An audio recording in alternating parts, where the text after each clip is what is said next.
Բարև շնորհակալություն որ եկել եք։ Մենք այսօր արդեն անում ենք մեր 19-րդ PYerevan-ը։ Այսա ֆորմատը ինչ փոխել ենք, ունենալու ենք 4 հատ lightning talk եւ մի հատ talk մեր սպոնսորին, ում որ շատ շնորհակալություն, որտեղ եք ելեք հաջորդական ուրեմն Meetup-ն է սպոնսորանում, դա տարածքը ունեցել են շատ հետաքրքիր թոքեր իրենց կողմից Հենրիկի մոտից, Հենրիկի մասնակցությամբ, շնորհակալություն իրան, ինքը իմ Ամստերդամներում կայքավար դառնում, բայց դա ոչինչ։ Մենք հուսավոր կնայել վիդեոն ես ուրախանալ, որ մենք իրան հիշում ենք, ուրեմն դատարանից խոսեն, որից հետո կունենանք 4 հատ lightning, իհարկե ընդմիջումներով, ամեն ինչով միջի համար որ դուք եկել եք, ինստումատ թոքերն են շատ համոզվել են այս անգամ, ու արդեն հաջորդական կներկայացնենք մեր մասնակիցներին, հիմա խնդրենք դատարանը իրենց մասին հավես բաներ պատմեն։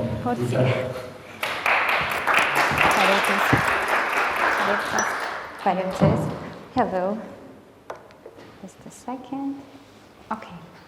Hi everyone. I'm Serpuyi. I'm head of recruitment and regional talent acquisition lead at DATART. So, just a second. Oh, sorry, could you help?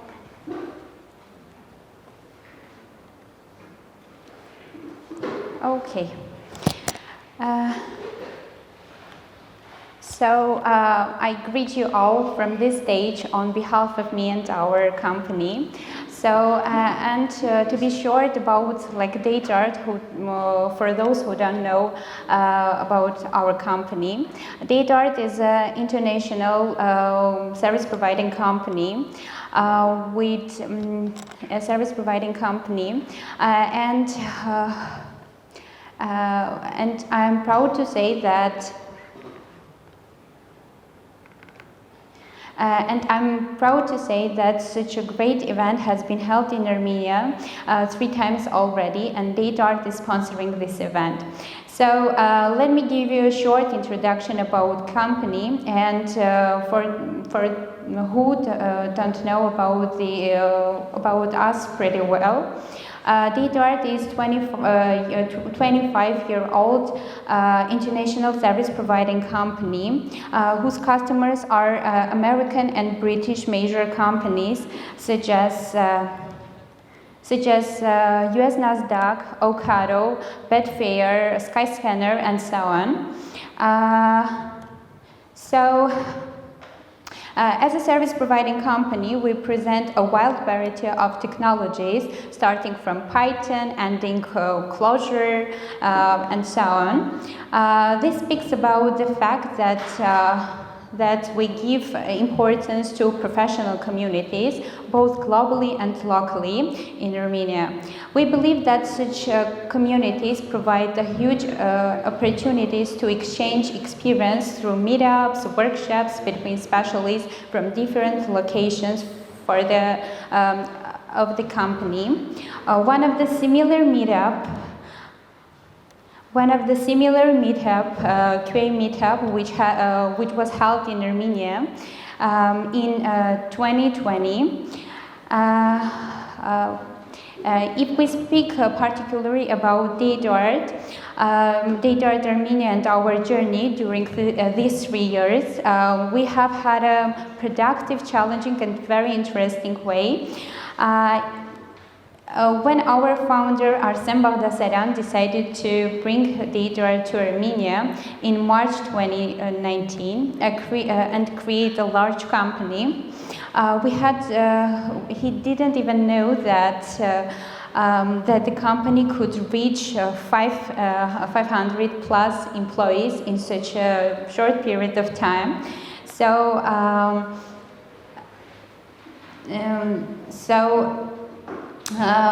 In order to visualize this picture with numbers, at the end of 2019, we had 40 employees in DATART Armenia. In 2020, so we have 67 employees. And what about 2021? Our numbers of employees increased a lot, and now we are 500. Now we are 530 employees in DataArt. One of the remarkable achievements for us was establishment of DataArt Tbilisi at the beginning of 2021. As we became the curator of our Georgian office, now we have about 100 employees in Georgia. As you know, during the current war situation, many specialists decided to move to Armenia and start their professional careers here. At DataArt, we welcomed them with great pleasure to our big family. And currently in DataArt, we monthly hire 20 employees on average. Let me share our future plans, and I will let our speakers to speak on even very interesting topics. So DataArt constantly growing and constantly growing the number of our offices. So during this year we opened offices in Serbia, Latvia, in LATAM countries, especially in Brazil, Venezuela, and so on. So now we are planning to open our offices in India, Philippines, Spain, and Portugal.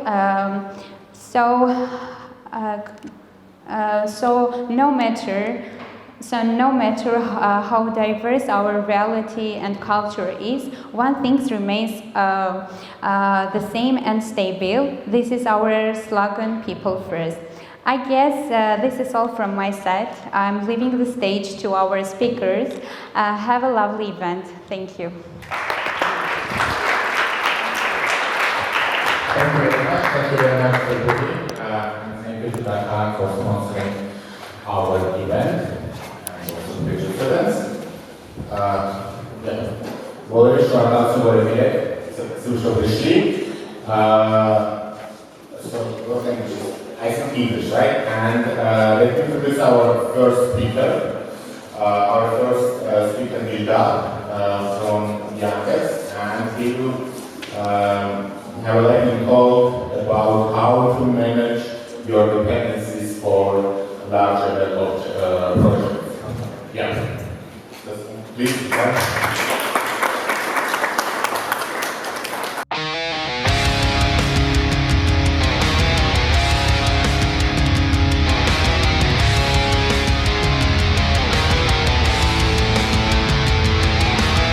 Hello everyone.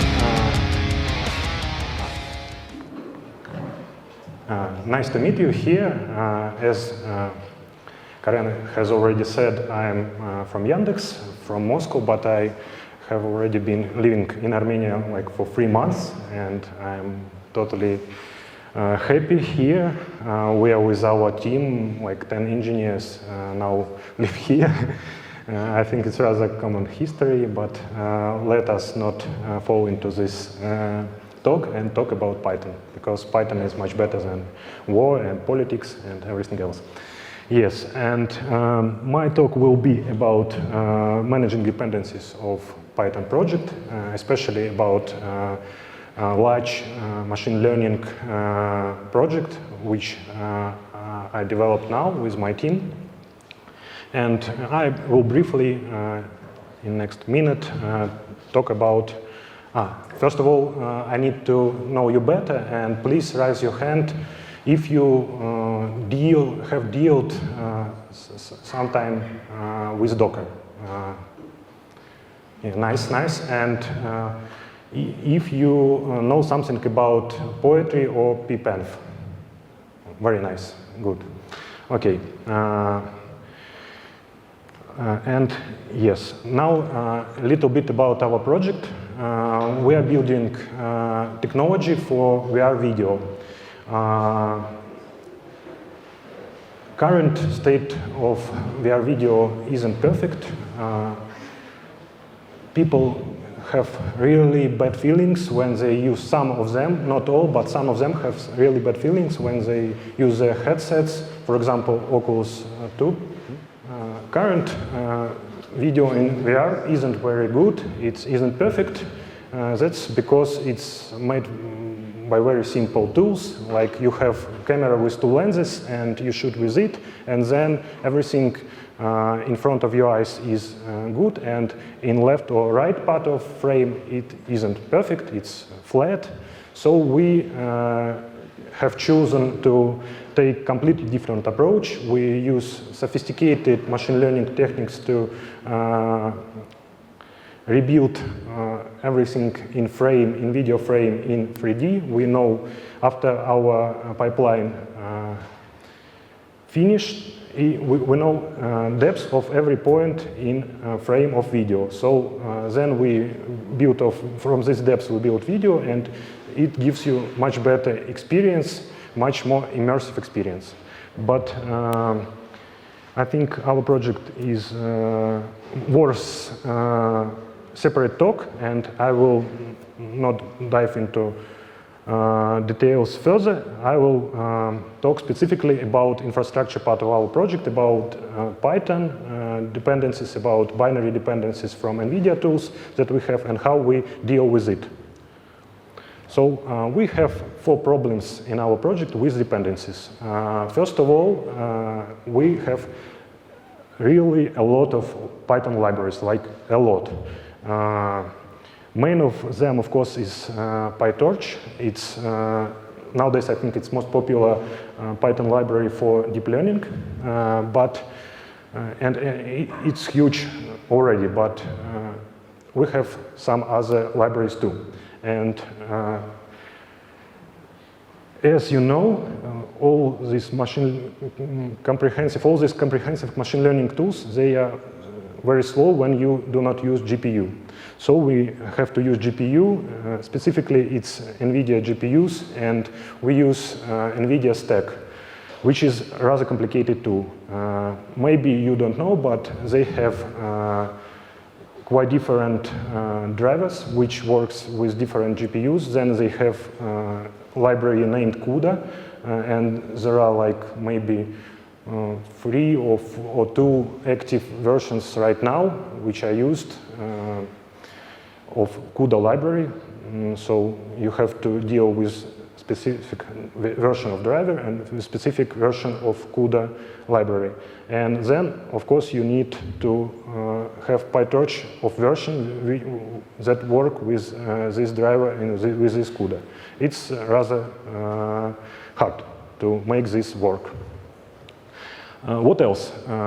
Third problem is ML engineers. They are like kids for me, because I have like background in backend development, like ordinary Python background, ordinary programming background, and these guys they have like maths or something background. They don't want to deal with all this complexity of infrastructure. They just want to do their math, and they want to have sandbox to play in.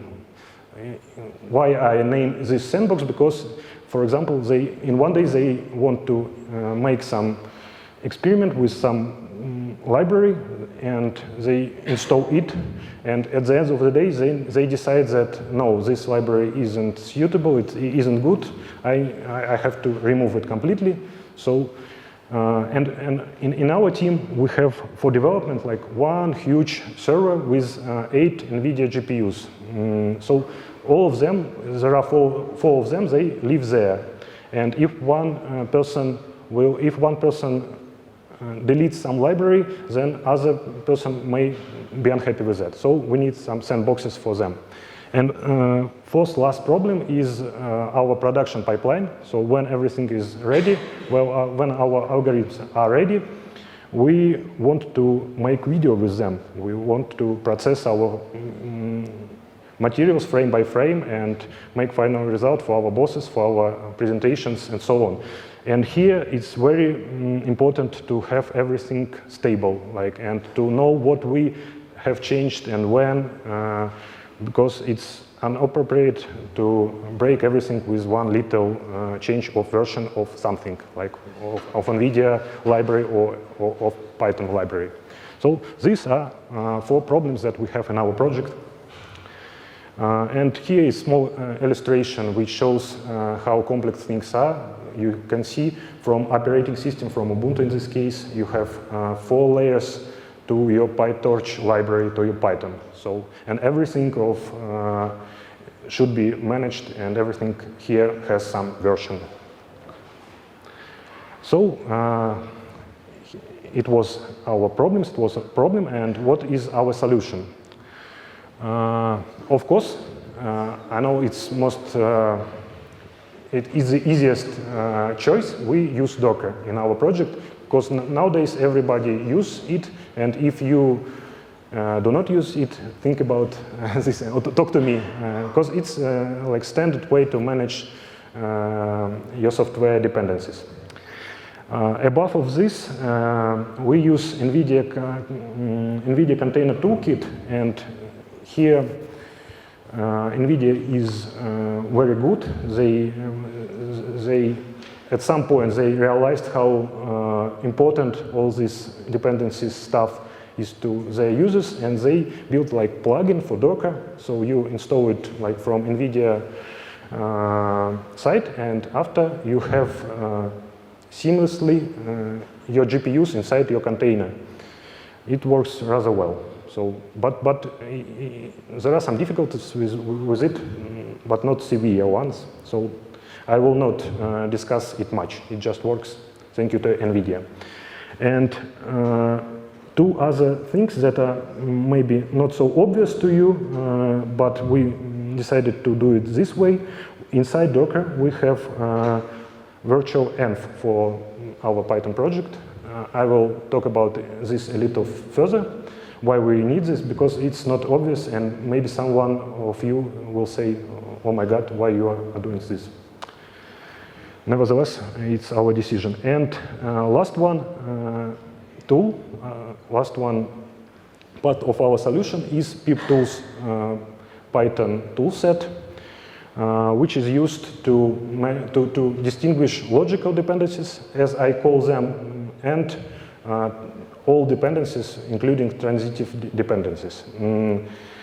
This is also not very obvious choice, because most popular tools for this in Python community, as far as I know, is Poetry and pipenv. But I specifically have decided to use pipetools and pipecompile because there are reasons for that, and I'll touch them further in my presentation. Okay. Very short about Docker. As I see, many of you know what is this for, so I will not talk a lot about it, but Docker allows to freeze our binary depths. It allows ML guys to have their sandboxes, because you can always restart Docker from fresh state. And in pipeline, we use Docker images to have a stable version of our software. It's rather obvious, I think. And then about virtual env and pip-tools. I have to say that we have also an environment in Yandex where we have no Docker. Unfortunately, it's a small part of our project. I will not talk about it, but it makes us to use rather old Python and rather old version of operating system. So to live with this, we have inside Docker virtual env where we update pip and wheel stuff and everything. It's also not very obvious why you should do this way, but if you think a little bit, you will understand that Python is rather deeply integrated into operating system, and when you touch something inside your operating system, like you can, of course, update pip package inside your Ubuntu operating system, but it will cause you problems. I know this. I have encountered these problems, and after that, I decided to move everything inside virtual env. And last part of puzzle is pipe compile tool from pipe tools toolset, which helps us to fill virtual env with libs that we want. And as I have already said, it helps to separate logical dependencies from all other dependencies. Okay. And now I will discuss briefly why I have decided to use this pip toolset, but not poetry and pipeenv, and why I need to distinguish logical dependencies from all other dependencies. Because if I not need to do this, it's rather obvious, there is rather obvious solution to launch pip freeze to save your requirements txt and to live with that. I know a lot of projects nowadays live in such way, but I don't like this approach. I think it's rather an obvious way to live with your dependencies. So so when you do pip freeze, all your dependencies are in this huge txt file, yeah?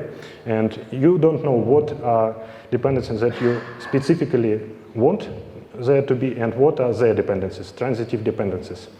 So it's problem with pip freeze. What are problems with poetry and pipenv? I don't know what is current state of these two projects, but when I have tried them like a year ago, both of them were very slow, and our number of dependencies, it took like an hour for poetry to resolve our bunch of dependencies. Maybe there are only 50 libs in this file, but poetry wants an hour to resolve them. I don't know why. I think they try to make too many things at once. They break keys simple by that, because they want to manage your project. They want to have nice emojis in terminal, yeah. So and so on. So both of these very popular tools, both of them, they are slow, but their UX and it's much more convenient, and their sites are full of introductory documents and so on. So I understand completely why these tools are more popular, but maybe they need to work on some algorithmic part of their code, or I don't know. So this is my experience with these tools. I don't know. It will be interesting to hear your experience. Okay. And it's always, as for engineer, for me, it's always hard to talk. In English, it's very hard because it's not my native language, of course. It's actually my first talk in English, so sorry for quality. But maybe short demo will say more than my long talk here. Let me show you in terminal, like it. What it looks like, our approach to dependency management. Of course, it's not everything that we have. I specifically prepared this demo. I specifically cut the smallest possible piece out of our code to show to you very briefly. Okay. And here, the only one joke in my presentation. I think you understand. This guy loves to show everybody everything. Yeah. Okay.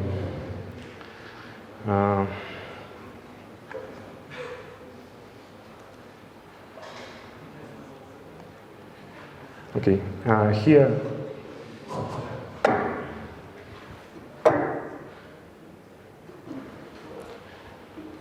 Here I am on my virtual server on DigitalOcean or somewhere. Let me reconnect for you.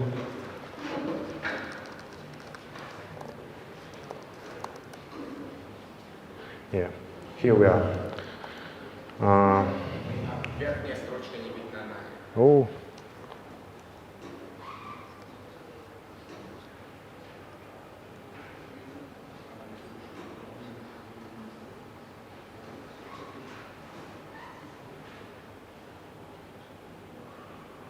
Okay, here we are. I made a small Docker file for you. I will show it to you. Okay, nothing interesting here. We take ordinary Ubuntu, then we get updates, and we install Python and pipe and pip here, and then we install some binary dependencies. This line should show you how we manage our binary dependencies. Here you can see some turbage-pec and GL libraries.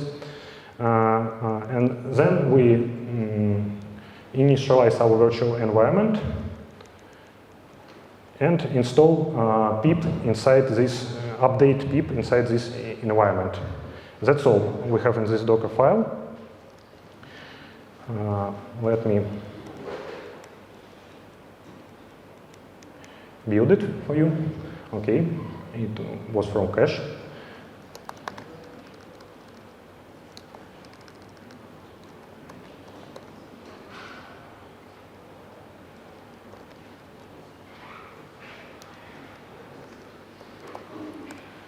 Okay, now I'm inside Docker and I'm already inside my virtual environment.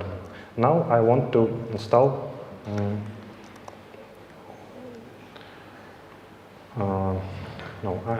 now I want to install pip tools.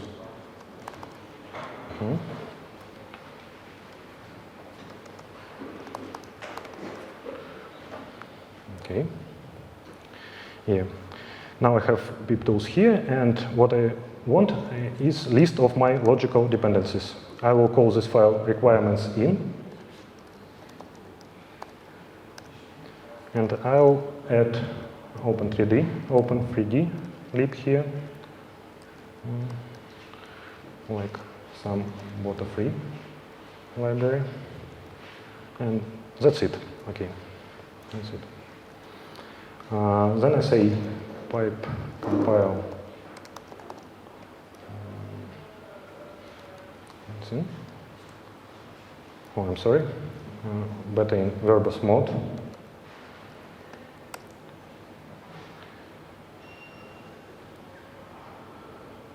Downloads this huge library, and it resolves all dependencies.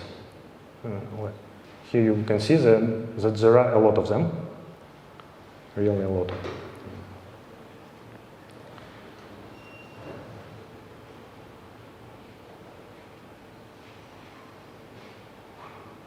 Okay, and this tool, it has generated for us requirements.txt file. Oh, sorry. You can see it has nice comments in it, which gives you information where all these dependencies goes from. Like you can see that this send to trash lib, I don't know what it is. It goes from Jupyter server and so on. So now you have two files, first with logical dependencies and second with all dependencies. Then I will copy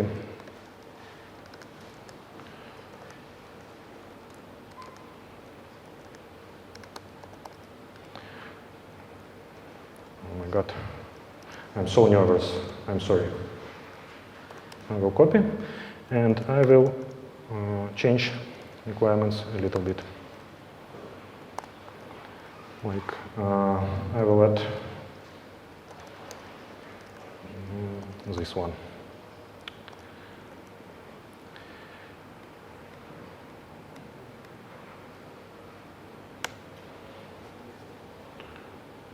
Okay, now much faster because it uses cache now, and now we can use diff tool to compare two files. Not so much has changed here, but you can imagine if I will add something more sophisticated, diff will be much greater. But anyway, the approach is to have both these files in your JIT, and at every point when you change something, you can see what dependencies are changed in requirements.txt and why, and you can track who has done it. It's very convenient. So this is approach, and I think it's it. Let me share my contacts with you. You can follow this site. Oh, I'm sorry. You can follow this site. Oh, you can scan this code. Thank you very much. Thank you very much. Yeah, really cool. Probably I will ask a question. I mean, so that pip compile tool, is it a part of official toolchain? Who's the developer of that pip compile and pip tool?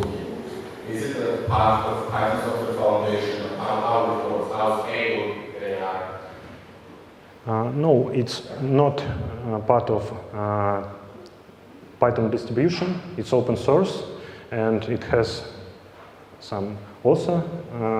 But as far as I see, he's very good at fixing some bugs with it. Issues are fix it very fast. As you may probably know, there were some change in pip logic not very long ago. They finally did beta solver for us, and it was implemented very fast. Speed of implementation in pip tools was faster, even faster, as far as I remember, than in poetry like this. So I think it's a rather solid project. Okay, just another item as it will be end of poetry. This is just another approach also. I mean, in terms of Python hierarchies, just another project. It's not any officially approved way. No. There are wars at Stack Overflow, at some Google mails. I have found these wars. What is better? And this is not the first answer on Stack Overflow. It's surprised, but it's not. It's much better, but it's not first answer. It's surprised to me, yeah. Я тебе слышу вопрос, можем давать на русском тоже. У PYerevan объяснять, мы переведем, если что, или...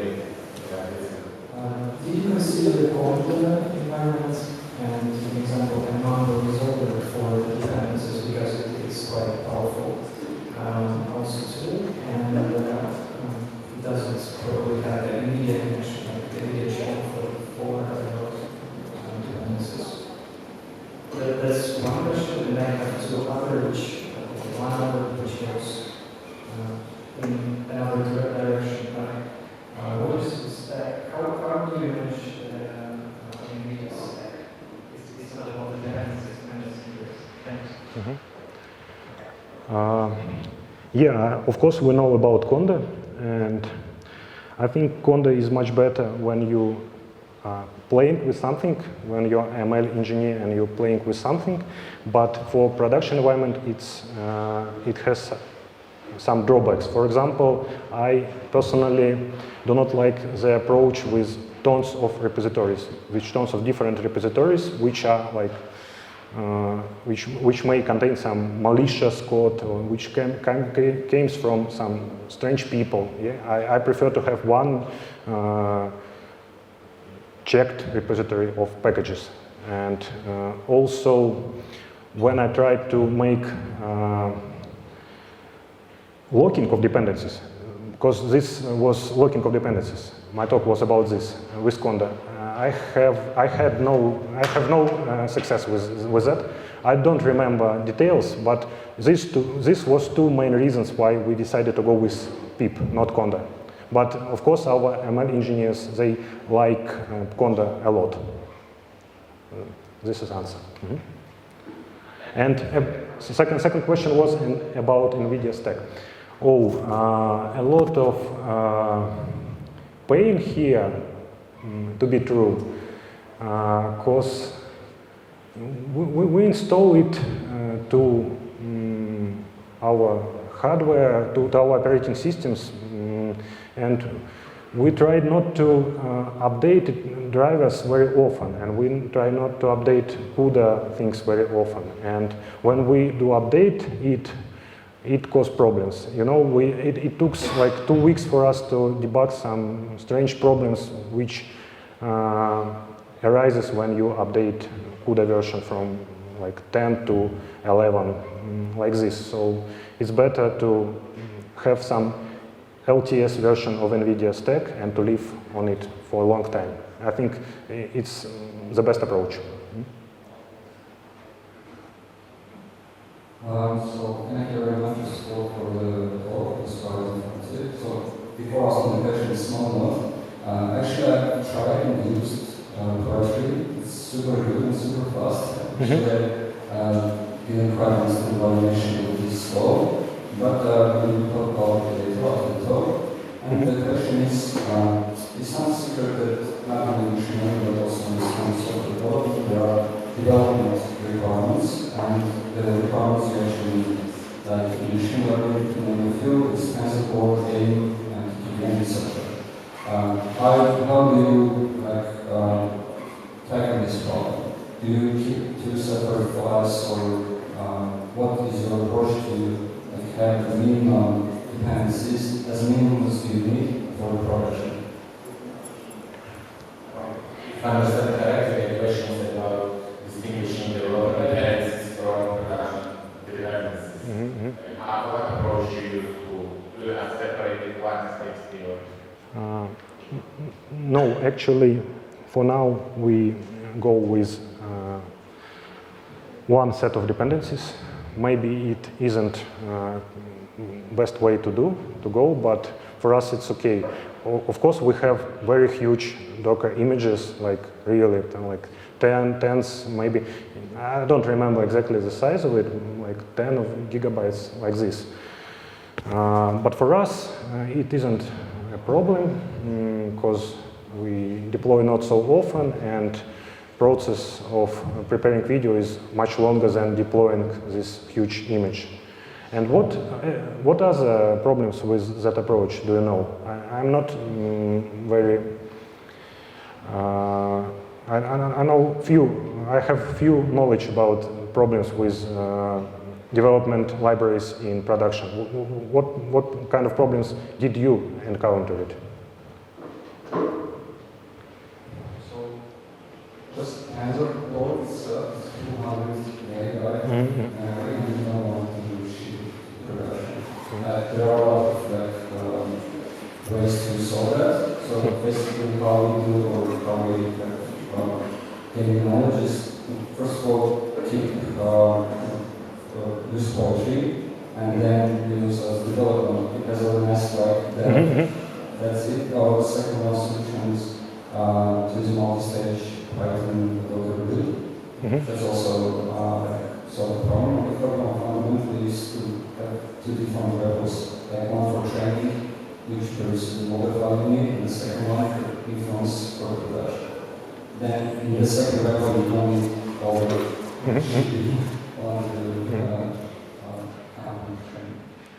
Okay, I thank you very much for sharing with me, and I got your approach. I think at some point maybe we will get to this, and we will need to separate production and development environments, but for now we're okay with our approach. Yeah, unfortunately we don't have too much time, so this was the last question, but we definitely can discuss and continue discussion here during break. Thank you again, Meetup.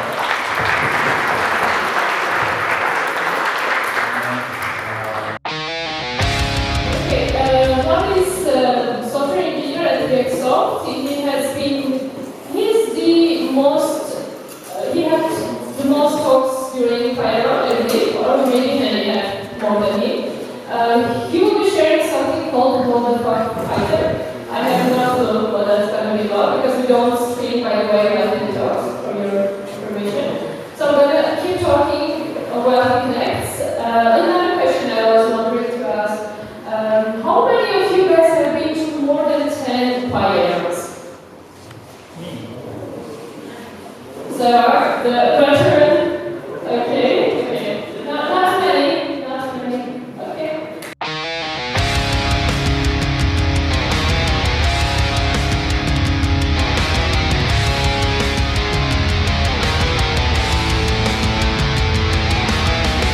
Բարև ես լավն եմ, ես ներկայացնեմ նյութը հայերեն, բայց հարցերին կպատասխանեմ այն լեզուներով, որ հասկանամ կամ որ թարգմանեն։ Այսօր ուզում եմ թեթև մետա թոք անեմ, ոնց ներկայացեցին what the fuck Python, ինչ որ տարօրինակությունների մասին Python-ում, հա, որը որ ես եմ նկատել, ամենայն հավանականությամբ դուք էլ նկատած կլինեք, ու եկեք հասկանանք ինչի մասն է խոսքը, ինչ որ weird feature-ների Հա, թե ինչ ենք մենք հանդիպել, ինչ ենք տեսել, ինչ կտեսնենք ընթացքում, շատ բաներ ձեզ կարողա ծանոթ լինեն։ Հիմա մենք կսկսենք ամենահայտնի երևի WTF-ից, որ հանդիպում է նորեկների մոտ, ես մի հատ փորձեմ սենց մի բան, հա։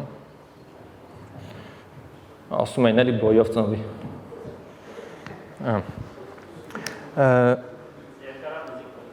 Երկարավզիկա։ Ինչի մասն է խոսքը, հիմա պատկերացնենք ունենք օրինակը շատ տարօրինակ կարող է լինի, բայց պարզա որ կոնտեքստից վերցրած է, հա։ Ինչ որ մի հատ push ունենք, որը ունի any, որը նաև ունի default stack, որը որ list է, որը որ եթե չտանք, ինքը դատարկ կլինի, համոզենք որ դատարկ կլինի ու կվերադարձնի դա, հա։ В принципе կարող է սա տարօրինակ example է, բայց init-ը անում stack-ը, եթե չկա ու push-ը անում իր մեջ stack append անում, append չի անում, append անում, չի անում, whatever, անում stack, append, item-ը, հա, ու return-ը անում, stack-ը։ Եկեք փորձենք մի հատ դրանից սարքենք, այս մեկը հավասար է push 10,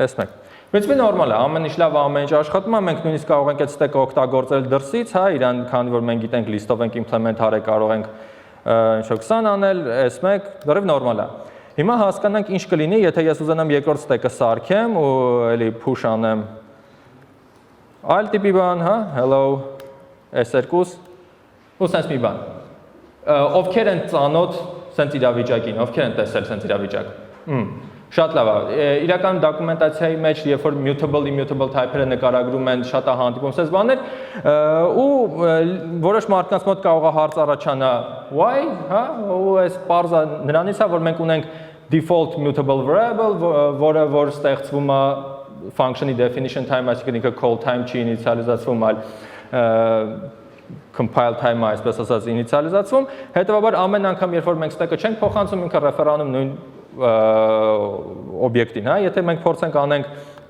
ID S1 ու ID S2, մենք կտեսնենք, որ դա նույն բանն է, իրական ես կարայի հավասար գրեի ավելի խելոք կլիներ, բայց հիմա բախտ վիճակված չի։ Հուսով եմ պատկերացրեցիք ինչի մասին է խոսքը գնալու, այս տիպի բաների, բայց մի քիչ ավելի տարօրինակ բաների մասին։ Հիմա, եթե մենք փորձենք նայենք, խոսենք string-երի մասին, հա, տենց define անենք երկու հատ շատ անվտանգ string, հա, հետո define անենք, նու առաջինը, երկրորդը, ու տեսնենք, արդյոք սա նույն օբյեկտներ են։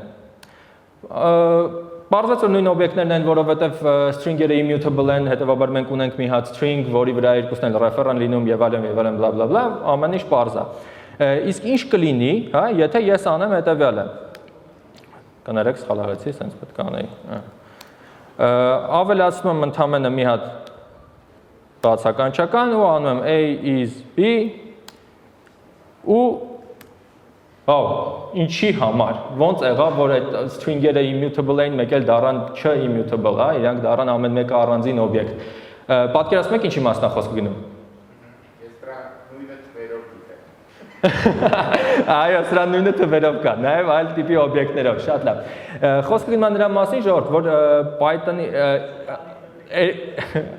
երկու case, հա, խոսենք REPL-ի մասին։ REPL-ում ինչ է տեղի ունենում, բոլոր string-երը, որոնք իրենց մեջ պարունակում են ASCII, uppercase, lowercase ու letter-ներ, իրանք ավտոմատ intern են արվում, այսինքն վերցնում են ժամանակավոր աշխատանքի տենանք ստացվի թե չէ։ Կամ կարճ ասած, իրանք հղվում են նույն օբյեկտի վրա։ Եթե մենք սա run անենք մոդուլի մեջ, հա, իրականում Python-ի compiler-ի optimization stage-ում ինքը կհասկանա, որ սրանք նույնն են ու կտա true, հա, սա խնդիրը REPL-ում։ Բայց ամեն դեպքում թեկուզ մոդուլի մեջ, եթե ես անեմ sense մի բան, կամ եկեք մի հատ clear անենք, որ եթե ես գրեմ, էլի ստացվում է այդքան էլ literal չի, բայց պրինցիպի ինքը ամփոփող ինչ-որ մի բան է, հա, սա VTV-ն, հա, ի տարբերություն մնացածի, երբեք intern չի արվի ու մենք ինչքան այսպես join-ով թեկուզ նույն բանը անընդհատ սարքենք, հա, եթե ես նույն բանը անեմ B-ի դեպքում, A is B, false։ Էլի, մենք պահպանեցինք այն պահանջը, որ ամեն ինչ բաղկացած է ASCII lowercase letter-ներից, բայց չստացվեց մեր մոտ։ Հա, այսինքն Python-ի compiler-ը հուսանք դեռ, compiler չէ, օպտիմիզացիայի փուլում այդքան խելոք չի, որ հասկանա, որ սա իրականում լիտերալներից է բաղկացած, հետևաբար կարելի է իրանց optimize անել եւ այլն, տենց հավես բաներ անի, հա։ Բայց չկա, sorry։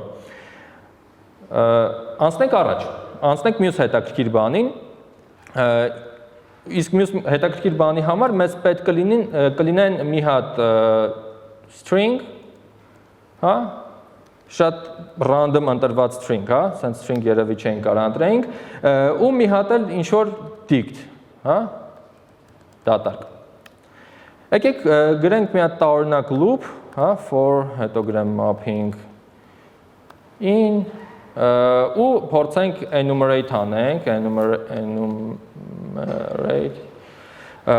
text-ի վրայով։ Body-ն մեզ այդքան էլ չի հետաքրքրում։ Հիմա mapping-ը ինչ կտպի ձեզ։ 6։ Դու կրվեցիր։ Ունենք sense մի հատ ինչ-որ mapping։ Ու անմիջապես հարց առաջանում, ինչ հարց առաջանում։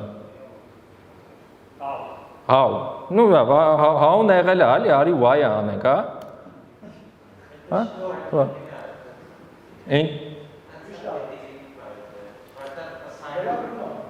Ահա, այդտեղ ճիշտ է, այդ ճիշտ նկատում էր, դա վերագրում է, բայց ավելի generic եթե ասենք, հա, եթե մենք նայենք for-ի syntax-ը դոկումենտացիայից, ասում այստեղ պետք է լինի expression, հա, այսինքն for-ի այս դեմի հատվածում, հա, առաջին մասում, ցանկացած valid Python exception կարա լինի, expression կարա լինի, հա, հետևաբար այստեղ ոչ ակնհայտ assignment եղավ, այն որ dict populate արեցինք, բայց կարանք ավելի վատ բաներ անենք։ Քանի որ այսօրվա talk-ը lightning-ա, մենք ավելի վատ բան չենք անի, մենք ուրիշ վատ բան կանենք։ Անցնենք առաջ, հիմա մի քիչ խոսանք tuple-ների կամ tuple-ների կամ t-տառով սկսվող data type-ի մասին։ Եկեք համարենք, որ ունենք մի հատ tuple, որի մեջ սենց երկու էլեմենտ կա։ Հա? Ու ես ասում եմ t0-ին, ուզում եմ append անեմ ինչ-որ մի բան, ասենք էլի 0։ Ըստ դե սա կաշխատի թե չէ։ Կաշխատի։ Եկեք poker clarification անենք, հա, այն մարդկանց համար, ովքեր մտածում են չի աշխատի, իրականում հա մենք ենթադրում ենք, որ Python-ը tin tuple-ը ինքը immutable-ը հնարավոր չի sense բան անել, բայց իրականում իր 0-րդ էլեմենտը list-ը, հա, list-ը mutable-ը կարանք փոխենք ու դա ինքը պահում է reference այդ list-ի վրա, հա, ինքը չի պահում list-ը ամբողջությամբ իր մեջ, որ ասեմ, հա, տեսեք, վերցրեցինք tuple-ը փոխեցինք, չէ, տենց չի, reference էր պահում։ Հիմա եկեք նմանատիպ ուրիշ մի հատ բան անենք, էլի, ասում եմ, դա հիմա t0-ին վերագրի 1։ Սխալ ասի, վերագրի չէ։ In place add արա այլ list, չէ որ t0-ն list-ա։ Ըստ դες ինչ կլինի ստեղ։ Չի աշխատի։ Error տվեց, չէ։ Իսկ հիմա նայենք ամենահետաքրքիր պահը։ Այսինքն մենք կարանք, ժողովուրդ ջան, Python-ում exception ստանանք, այդ ամեն ինչը execute լինի։ Հիմա ես rockstar եմ։ Շատ հետաքրքիր, չէ՞։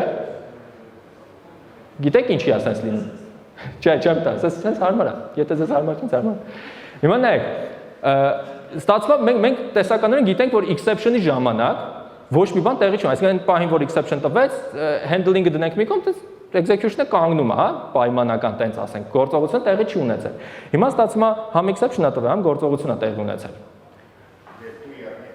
Այո, մենք հասանք 2-3-ին։ Ես ճիշտ ասած այլ ծրագրական լեզուներում չեմ կարող ասեմ, sense բան կարող անենք, բայց տեսեք Python-ում կարող անենք։ Հիմա ամենահետաքրքիրը տեսեք ինչու՞մ է տեղի ունեմ, ժողովուրդ, եթե քայլ առ քայլ նայենք, list-ը mutate է եղել, չէ՞, բայց այս օպերատորը, նու in place add-ը, հա, իրականում ինչ է տեղի ունենում, երբ որ մենք այդ պլյուս հավասարը կանչում ենք, ինքը այդ օբյեկտի համար կանչում է I add-ը։ Կարճ, հա, շատ էլի դիթեյլներով չխորանանք։ Ստացվում է, որ I add-ի ժամանակ ինքը վերցնում է 0-րդ էլեմենտը, list-ը mutate անում, ամեն ինչ նորմալ է։ Հետո երբ որ ուզում է վերագրում անի, I add հետ վերագրման օպերացիան, ինքը tuple immutable է, ասում է չես կարող անես։ Բայց list-ը արդեն mutate է եղել։ Իսկ մենք գիտենք, որ tuple-ի մեջ պահում է ոչ թե list-ը օբյեկտի տեսքով, այլ reference։ Բայց հիմա եթե reference-ում գտնվող մի բան mutate է եղել, հետևաբար տեսեք ինչ հավես բան կարող ենք ունենանք, հա? Այսինքն հիշեք, եթե ուզում եք sense բան անեք, կարեք try exception-ով հետո շարունակեք։ Խաբեցի չանեք sense բան, էսի ահա որ վատ բան է, հա? Ահա։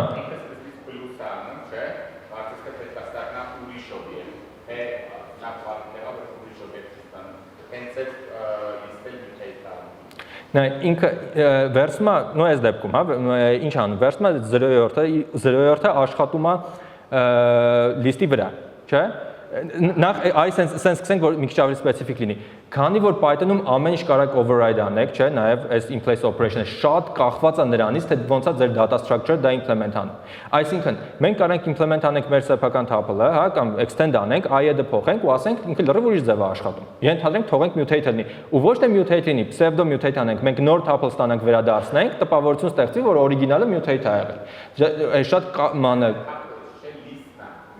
Այո, list-ը mutate լինում, բայց ինքը in place վերագրում, փորձում է վերագրում անի, հենց օրիգինալ օբյեկտին։ Էտա, այսինքն այստեղ որպեսզի ավելի խորը հասկանանք, պետք է ուսումնասիրենք, թե ոնց է այս օպերատորը implement արած, հա, կոնկրետ էկզեմպլարի համար, բայց այո, շատ ճիշտ է։ Ինքը գնում է mutate անում list-ը, ու հետո փորձում է վերագրում անի նաև T0-ի վրա, որը tuple-ի 0-րդն է, այսինքն ինքը փորձում է subscription-ին վերագրի։ Այո, T0-ն, որովհետև չես կա վերագրում անես իրա վրա, assignment-ը թույլ, որ տեսեք, ինքը չի թողում, որ assignment անես, էլ հենց assignment-ի վրա է error տալիս։ Այլ հարցեր սրա հետ կապված։ Okay։ Անցնենք, իրական մետը վերջում կարակ էլի հաստակ վերջում դուրսը հետո ետ տնեք։ Մյուս example-ը, որ ուզում եմ ասեմ, օրինակ, սենց մի հատ բան կարանք անենք, հա,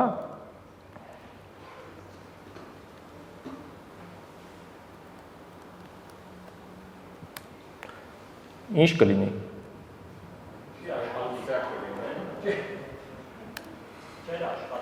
Չեր աշխատի, այո, սա կոչվում է չեր աշխատի, ու եթե ու եթե ես սենց վերցնեմ, ես կարող եմ ինչքան որ ուզեք, եկեք հավատանք, որ 3-ից հետո էլի կարող գնանք, էլի կարող անենք, ինքը self-referential list է ստացվում, ու սա ընդհանրապես representation-ը override է արած cyclic reference-ի համար, որ սենց երևա, հակառակ դեպքում ինքը տենց անվերջ կտպեր, հա, այսինքն սա լավագույն, մենք գիտենք, որ Python-ում հնարավոր է, չէ, cyclic reference-ներ, ինչ որ բաներ իրար վրա որ գալիս է, սա տենց լավագույն օրինակներից մեկն է cyclic reference-ի, ես դες շատ եմ խնդրում սենց բան չանեք, հա, հատուկ title ասում է WTF Python, չի ասում do this in Python։ Սա յոնեք էլի example է, որ ինչ կարելի է անել, տալիս է insight, հա, մեզ ամեն ինչից, վերջում սամափանելուց խոսենք ամեն մի դեպքի համար։ Եկեք մի հատ էլ բան նայենք, սենց մի բան, օրինակ, եթե դուք գրեք 98-ը մեծ է 100-ից, ինչ եք ակնկալում։ որովհետև title-ը WTF Python-ն է։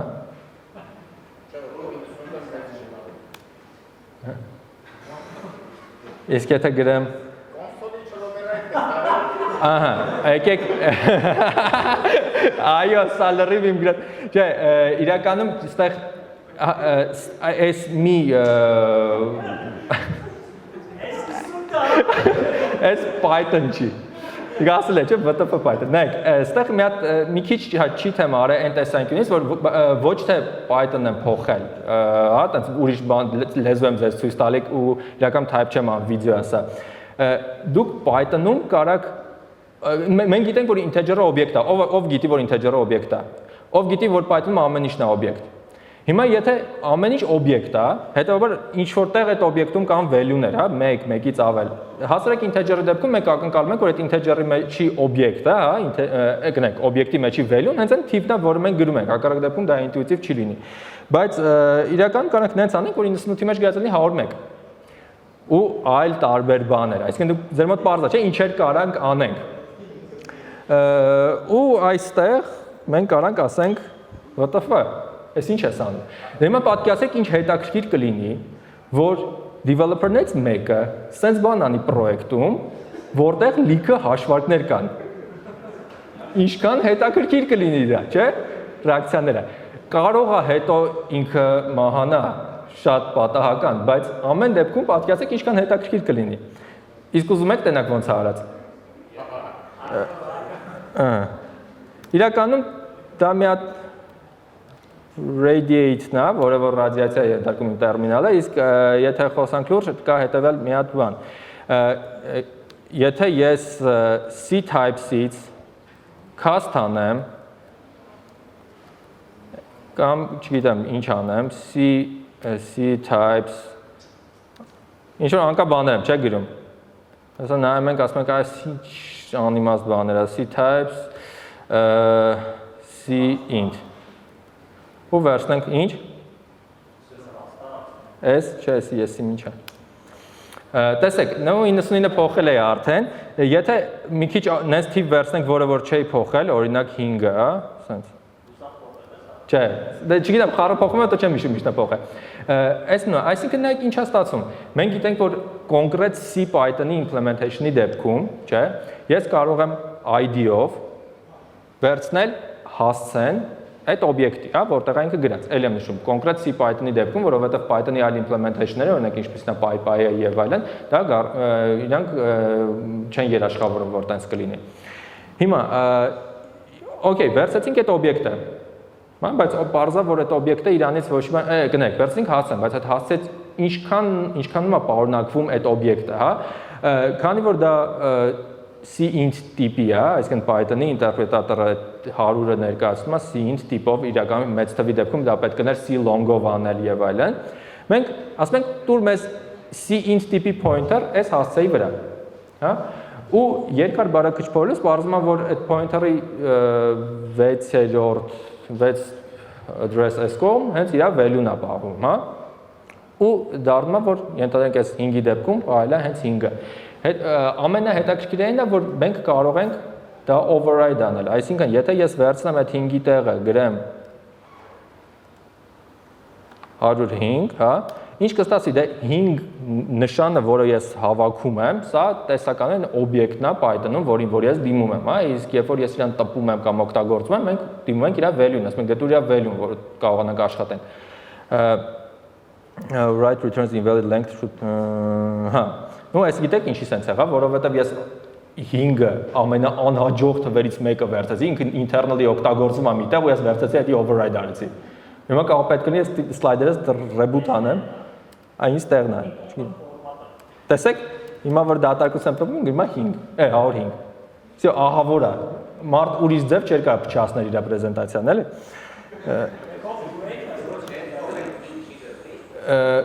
Կդզվի, բայց ես ավելի հեշտ պրոստը տերմինալս restart կտամ։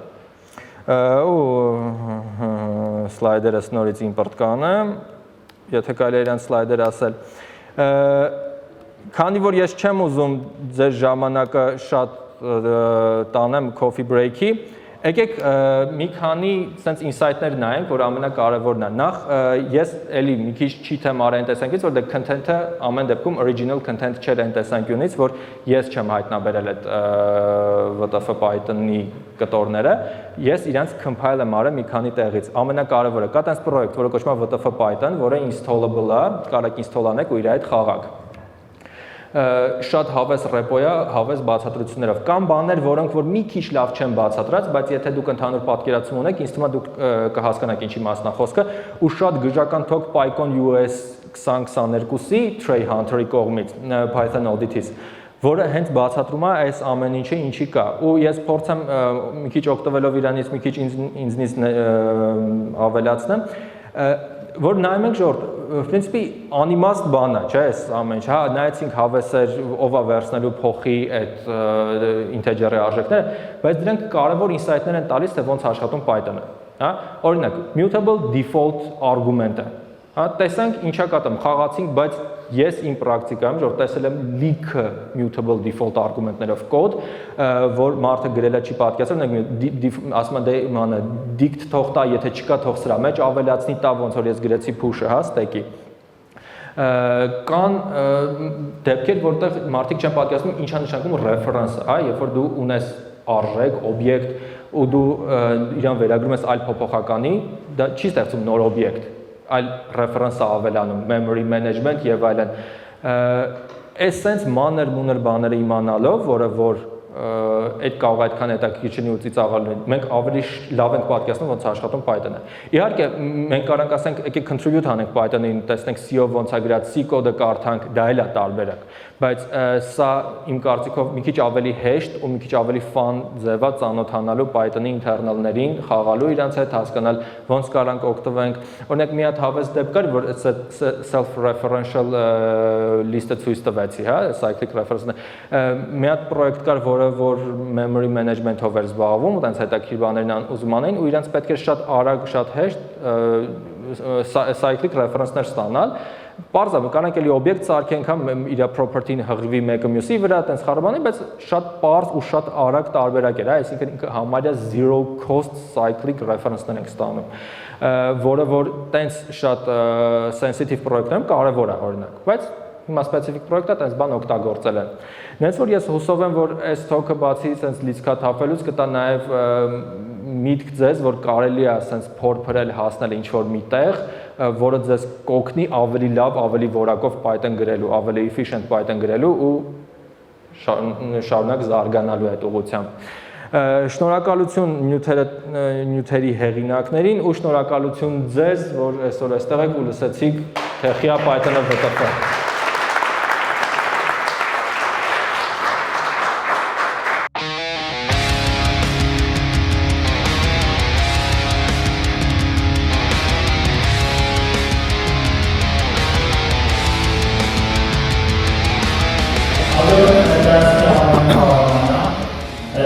Մեր PYerevan-ի շատ լավ մոդելներից, որ 10 պրոդյուսերներ է, 10 սերեր,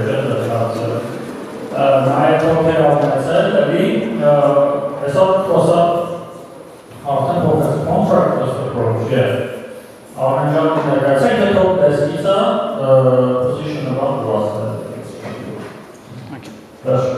Merci.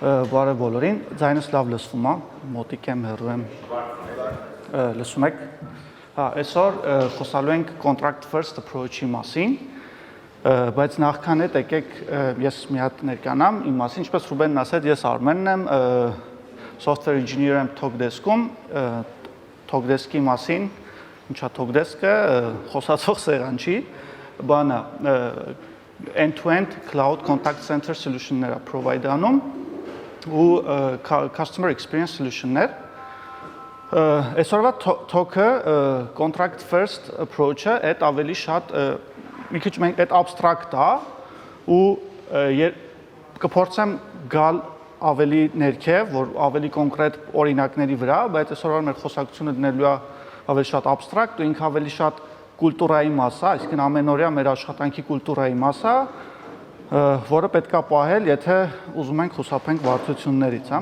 Հիմա եկեք խնդիրը հասկանանք, ինչ եմ այսօր եկել որ խոսամ։ Պրոբլեմը այն է, որ կլասիկ ինժեները, ինչ է, իր օրը ոնց է սկսում։ Միտինգներ, ինչ որ story mapping-ը գալիս, feature-ը գալիս, որ պետք է implement անենք, որ միտինգների ենք մասնակցում բան, ու միտինգներից հետո ամեն մեկս մեր մոտ նոթեր արած բան գնում ենք, որ implement անենք, հետո վալուրեր լսում։ Okay. Այն որ մեկը բան է, չէ, grooming էր, հա։ Okay. Ու տենց ամեն մեկը իր մտքում մի բան պատկերացրած, հա, ամեն մեկը իր ձևով interpret-ը անում, գնում է այդ խնդիրը, որ լուծի, ու տենց մի քանի օր անց մի հատ տենց PR-ը ստանում, որ մենք փոխվել է մոտավորապես 18 հատ ֆայլ, ու ասենք հիմա սրան բայց դու լրիվ ուրիշ բան էիք որոշել, բայց դու ուրիշ բան ես հասկացել, ինք ուրիշ բան է implement արել, հա, ու ստեղ ոչ այնա ասես չէ, որտեղ այդքան գործ ա եղել, ոչ այնա ասես հա, որտեղ այդ ուրիշ բան է։ Ընդհանրապես այս խնդիրը կա ամեն տեղ, օրինակ ճարտարապետության մեջ, շինարարության մեջ, հա, մարդիկ միջև աշխատելը պետք է ունենան իրանց բանը, ասենք գիտեմ, գծագրերը, չգիտեմ, այդ մակետը, հետո նոր սկսում են աշխատել ու սենց մի հատ լավ հայտնի նկար կա, թե ինչ է customer-ը ուզում, ոնց է հասկացել էդի ինժեները, ոնց են սարքել ու ամեն մեկը մի ձև է հասկացել, մի բան է սարքել, ամեն մեկը մի ձև է իրան ներկայացրել։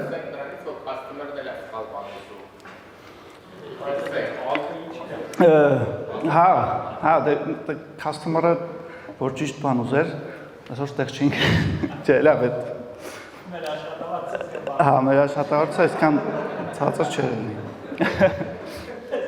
Okay, այս խնդիրները ավելի են բարդանում, երբ որ թիմերի քանակը շատ է, ու բանը, երբ որ, ասենք, մի քանի թիմեր են իրար հետ արդեն համագործակցում, այդտեղ արդեն interaction-ի layer-ն է փոխվում, եթե այնտեղ, ասենք, inner team դուք իրար հետ խոսում եք PR-ներով, patch-երով, ստեղ ասենք կարող դուք իրար հետ խոսակ package-ներով, API-ներով, հա, ասենք library-ներ եք իրար հետ share-անում ու ձեր ինտերֆեյսը շփման փոխվում է։ Հիմա երբ որ գալիս է integration-ի պահը, հա, ստեղ ամեն մի հատ թիմ գնացել մի հատ կտոր է սարքել, իր պատկերացրած, իր բան, նո իր ասածը որ ասում եմ, իհարկե բոլորն էլ նոթեր անում են եւ բոլորն էլ ինչ որ գծագրեր, բաներ անում են, բայց երբեմն ինտեգրացիայի փուլում երբ որ գալիս է, չի աշխատում, հա։ Ասենք run ես անում, չի աշխատում։ Okay, հիմա ինչ անել այս դեպքերում, հա։ Այս դեպքերում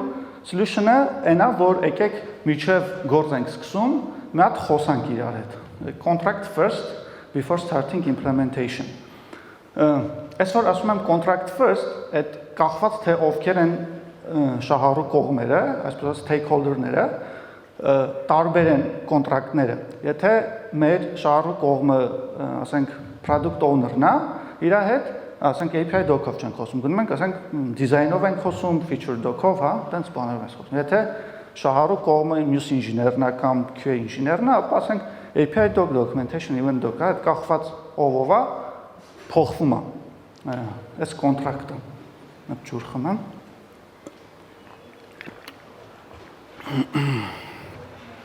Okay, հիմա այսօր ավելի շատ կկենտրոնանանք API doc-երի վրա, մյուս անգամ էլ event doc-երից կխոսանք։ Այս ճմամ ծանոթաձեզ թե չէ, Open API Specification կամ Open API Initiative տենց foundation կա եւ ինքը ինչ է իրենց ներկայացնում, որ ինքը language agnostic է եւ ինքը ազդում է ամեն ինչի, այսինքն բոլոր լեզուների վրա, կուզեք Python-ով վարեք, ուզում եք Java-ով, JavaScript-ով, հա, նո, այդ վերջինները պետք չի անել, բայց բանը, ինքը agnostic է, ինչով ուզում եք կարա կանեք։ Մի քիչ պատմություն է, թե ոնց ենք եկել էվոլյուցիան ու հասել Open API-ի։ Այս ժամանակները ես չկայի, չէ, կատակ եմ անում, այս SOAP-ն է, միջև վերջերցել կենտրոնական բանկը սոփով էր տալ, չգիտեմ, այդքան ինքը կարելի։ Այս Okay, ուրեմն լկա, այս WSDL, հետո WADL, այստեղ արդեն հայտնվում է այդ 2000 այս մասերում REST-ը, այդ Swagger-ն է գալիս, հետո ինչ որ մեկը առնում է այդ Sun-ն է, ոնց որ ասում է, okay, մենք մենակ բանը կանենք, tooling-ը կանենք, իսկ այդ Open API specification-ը տալիս է Linux Foundation-ին, ու իրենք մենակ tooling-ն են անում, ու այդ Open API հիմա ոնց որ մենակ specification-ների մակարդակով է provide անում interface։ Հիմա այս Open API specification-ի example-ը, ստե եթե նայեք, ուրեմն ինչ արած, ասենք, այս ինչ որ մասա էլի, ես ամբողջական չի, ինքը իր մեջ շատ կտորներ կա version-ից սկսած, այնտեղ իրեմ description բան, հա։ Ստե ինչ որ endpoint-ը, calls, բանը get-ն է implement արած իր պարամետրները, հա, սաղ էլ տեսել եք։ Ուղղակի մենք ոնց ենք սովորաբար implement ենք անում API-ը, հետո իր վրա մի decorate ենք անում Swagger, ինչ ստացվեց, ասում ենք, հա, էսի մեր API-ն է, copy ենք անում, ուղարկում ենք customer-ին, հա, այդ customer-ն էլ տենց տենում է, այսինքն code first, API-ը վերջում։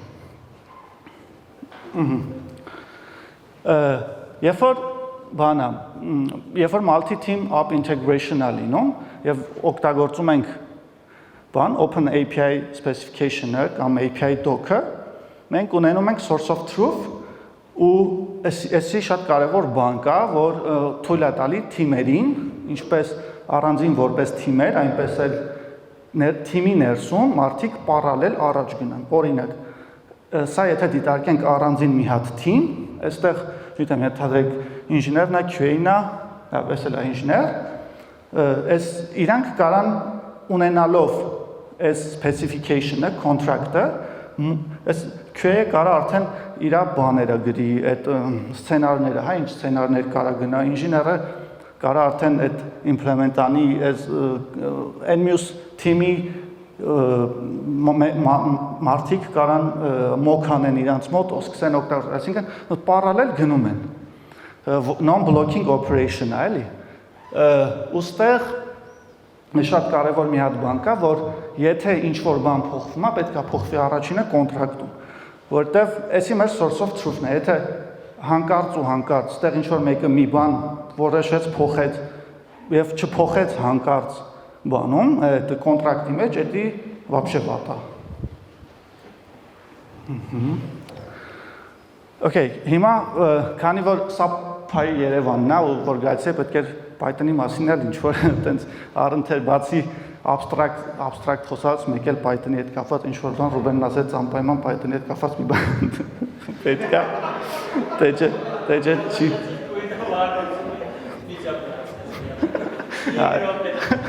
Մնացածը վիդեո լինել։ Okay, երկու պրոյեկտ կա, որի հետ առնչվել եմ, մեկը այս Open API core-ն է, մեկն էլ connection-ն է, իրանք ինչ են տալիս, այն YAML-ը որ տեսանք, այդ YAML-ը ես ձեզ հիմա ավելի բանով ցույց կտամ, ինքը sense define արվում, տեսնում եք։ Հա, ասենք Okay, ստե էլի define արվում, պարամետրները, sense եւ այլն, response-ն ենք define անում, request-ը, վստահ եմ որ բոլորդ էլ տեսել եք այս բանը, ֆորման, on top of այս երկու իմ ցույց տված պրոյեկտները, իրանք support են անում request-ի validation, schema casting-ը, one marshalling-ը ու այս նշված բաները, էլի։ Հիմա ես դες մի հատ էլ օրինակ ցույց կտամ, որ այդպես run եմ արել, ու այդ կարգի Python-ի հետ կապ ունեցող թոք լինի, էլի։ Okay, հիմա սա run-ը եղած բանի վրա, այդ API doc-ի վրա, հա, ու օգտագործելով connection tool-ը, նույնիսկ validation արվում է դրանով, օրինակ կոդի մեջ validation չկա, բայց եթե ասենք, չգիտեմ, ստեղ offset-ը string եմ, integer եմ տվել, բայց եթե ես իրան pass անեմ բան, string ինքը validation ինքը վերցում է իր վրա, անում է, հա, այսինքն այդ նկարագրման լեզուն, որ մենք նկարագրեցինք, connection-ը դա վրա փանում ու այս validation-ը իր վրա best-on-ից դանում եմ։ Այս տեղից էլ էս։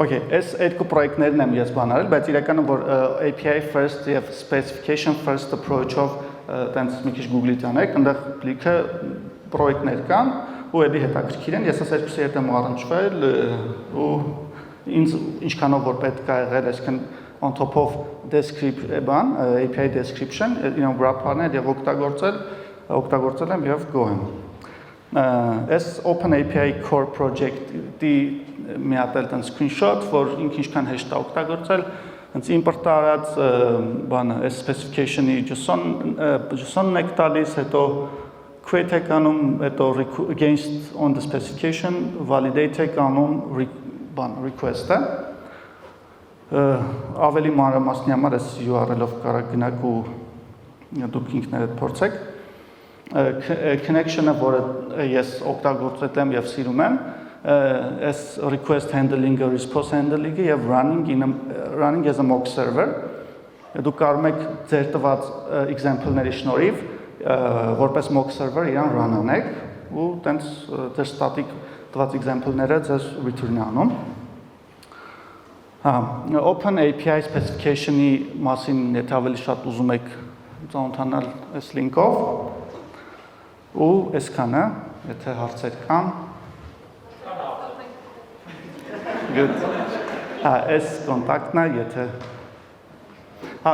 մի հատ էլ շատ կարևոր բան կար, որ մոռացա ասեմ։ Այստեղ օրինակ լիքը հարցեր է լինում, բա լավ, այսպես խոսում են, շատ լավ է խոսալը, բայց արդյոք իրականում լինում է, իրականում սա լինում է եւ բան, չգիտեմ, սա գովալ թե չէ, չգիտեմ, մենք օգտագործում ենք այդ approach-ը ու այդտենց կարող ենք parallel գնանք, non-blocking, ոչ մեկին block չի անում, այդտենց առաջ են գնում, այսինքն սա հեն բան երբ որ սարքեցի culture-ի մի մաս աշխատելու է։ Այսքանը։ Իսկ դա օգտագործում եք internal team-երի մեջ, թե ասենք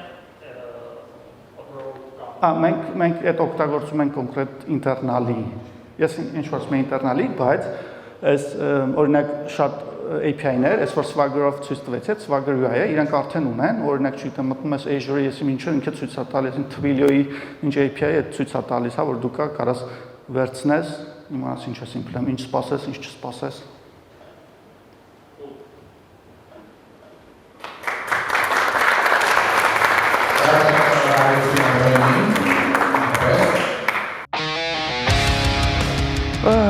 Видите, картинка, да? Казалось бы, что там может быть интересного? Работает? Работает, да. Так вот, кто я такой вообще? В двух словах. Меня зовут Александр Зеленяк, и я создатель Python Beer Meetup'ов в России. То есть сначала мы были в Москву Python Beer Meetup'ы, потом мы были Russian Python Beer Meetup'ы и начали ездить по всей стране, и это была отдельная история. Мы некоммерческая организация, которая толпой таких странных людей, немножечко пишущих, в том числе на питоне, собираемся, пьем пиво, ну нельзя же бир-митап, как иначе. Обычно во всяких красивых местах, но бывает разное. Да, это вот у меня жена чинит автобус, а я вот, ну, не суть. Сколько программистов надо, чтобы починить автобус? Неважно. В общем, приехали мы, значит, в Армению. Как бы все бы ничего, но там тему с попойками на самом деле прикольно, мы еще, может, что-нибудь продолжим. Но сейчас мы начали путешествовать. Армения на самом деле это удивительная страна, здесь очень много действительно вот красивых вещей. Вот все, что вы видите, это мы фоткали просто на телефон. То есть это вот как бы мы лично, вот Сава с Катей сидят, там вот Ксюша с Никитой, да. То есть вот мы приезжали и фотографировали это. И это все не так далеко. Но на самом деле Армения это очень много всего. То есть вроде маленькая страна, но она действительно прекрасна. Я хочу призвать вас не сидеть дома, а путешествовать по этой стране. Вот типа с толпой программистов странных, вроде нас. Например, завтра мы в 2 машины садимся и катим. Вот только не спрашивайте, куда. У нас никогда нет этого вопроса. Вот катим просто куда-то, туда. Правильно, как? Нас невозможно сбить с пути, нам пофигу, куда идти, да. Это вот ровно тот случай. Вот. Ну, блядь, простите, ну красиво же, правильно? Как бы давайте с нами. Вот я на полном серьезе зову вас просто с нами путешествовать. Эта штука полностью некоммерческая, я с этого ничего не зарабатываю, тут ничего такого нет даже близко. То есть мы оплачиваем машины, и я сейчас куплю машину заодно, пытаюсь как раз, отдельная история, вот. Или автобус там будем брать тоже, 10-й, да, неважно. Оплачиваем машины, каждый за себя платит там в ресторанах, ну, у нас там коммунизм, мы просто делим счет на всех, не паримся, да. Там каждый оплачивает свое жилье в пути, потому что где-то надо заночевать, до Еревана обычно сил нет вернуться. Вот. Ну и чего? По предоставлению жилья в самом автобусе. Нет, отсутствует. Но у меня есть идея. Автобус не мой, автобус прокатный, как бы. Мы вот помяли ему бампер, вернули, и все за него заплатили. Все хорошо. Вот. Блин, ты меня сбил. Есть идея выбираться с палатками, то есть это надо еще закупить инструментарий, палатки, все, что необходимо, там топоры, бензопилы, неважно. Вот. И как бы продолжить это веселье. Вот это совершенно офигенное место. Мы назвали эту гору Сисян, потому что она так выглядит. А потом мы узнали, как это называется. Но это не важно. Вот. В общем, давайте с нами. Ну да, это, думаю, все знают, что это такое. А кто не знает, давайте с нами. Да, это вид из отеля, не шучу. Вот. Как бы все, я закончил.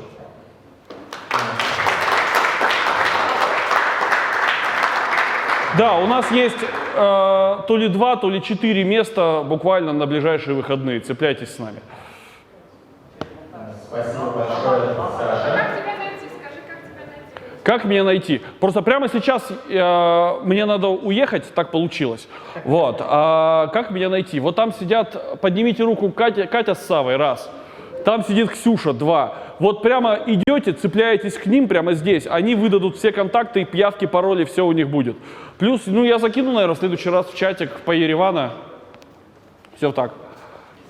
Так, от меня это все надо отцепить как-то.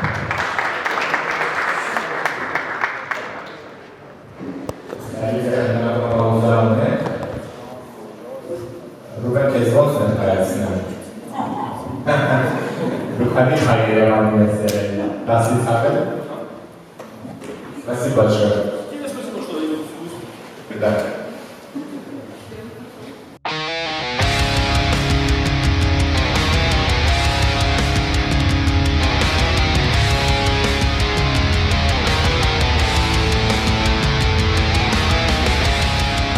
Թոքի անունը Dompix։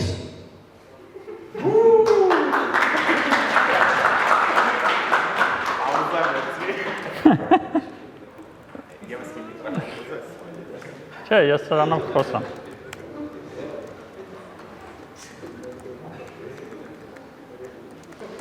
Ես որտեղ եմ։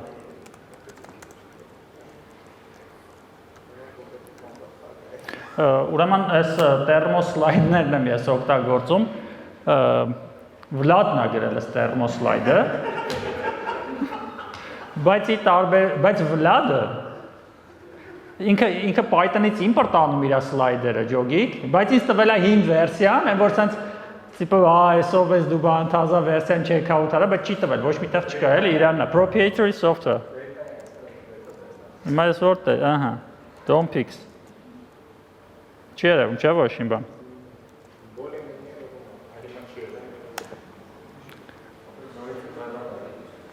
Սենց, էսա, օքեյ է։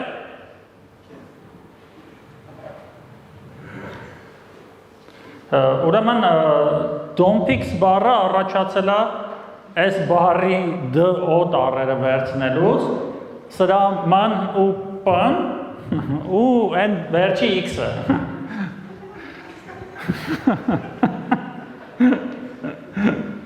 Okay, այս սլակը չի աշխատում տերմոսլայդերում։ Ուրեմն ընդհանրապես մեր կյանքում համենայն դեպս մեր ասած VX-ով-ում, որտեղ որ մենք աշխատում ենք, լիքը դոկումենտներ են ըլնում, այս տերմոսլայդերի խնդիրներից մեկն է, որ մեմերը չես կարող ինտերնետից քաշես չպցնես, այս տիպված պետք է նկարագրես, որ ստեղ բազն ու wood-ին բազը սենց անում, տիպը documents everywhere, այդ պետք է նայեք մուլտիկը, որ ջոգեք։ Ընդհանուր առմամբ մենք լիքը դոկումենտների հետ գործ ունենք, ու ինչի գործ ունենք դոկումենտների հետ, որովհետև մենք աշխատում ենք մի հատ company-ում, որը document workflow automation անում, ու ոնց որ it's in the name, էլի, քանի որ document-ը automate անում իր workflow-ն, ստիպված դոկումենտների հետ գործ ես ունենում։ Դոկումենտները լինում են տարբեր տեսակի, բայց PDF, XLSX, CSV ու DocX-ը այդ են հիմնական document type-երն են, որոնց հետ պետք է աշխատել, որոնք պետք է manipulate անել, փոխել,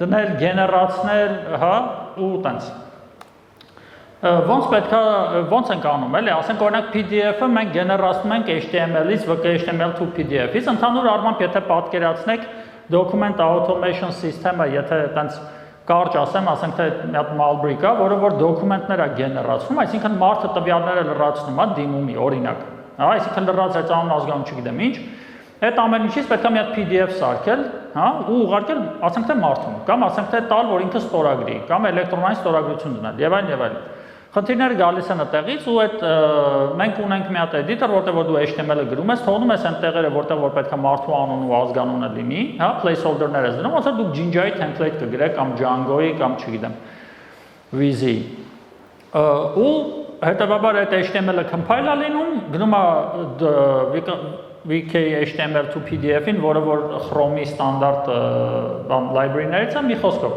PDF-ը լում է շատ հեշտ է, հավես է, okay, predictable է, page-երը, իրանց համարները, որտեղ page break-ը լինի, որտեղ նկարում, խնդիր չունես, HTML, CSS, ամեն ինչ okay է։ XLSX-ը ունի, ասենք, օրինակի համար XLSX writer-ը, որը տենց մի հատ գրադարան է, քաշում ես, ամեն ինչ okay է, կան sheet-եր, բաներ, տենց cell-եր, row-ներ, ամեն ինչ կա, կարաս ամեն ինչ մանիպուլացնես։ CSV-ն դե вообще ստանդարտ library-ը, ամոթ է դրանից խոսալը։ Այնով էր CSV-ին գրել 0 parser-ը, ինչ որ տենց case կա, ոչ եմ, մի խոսք, գնում ես import CSV աշխատում, ինչ docx-ը ինչ անենք։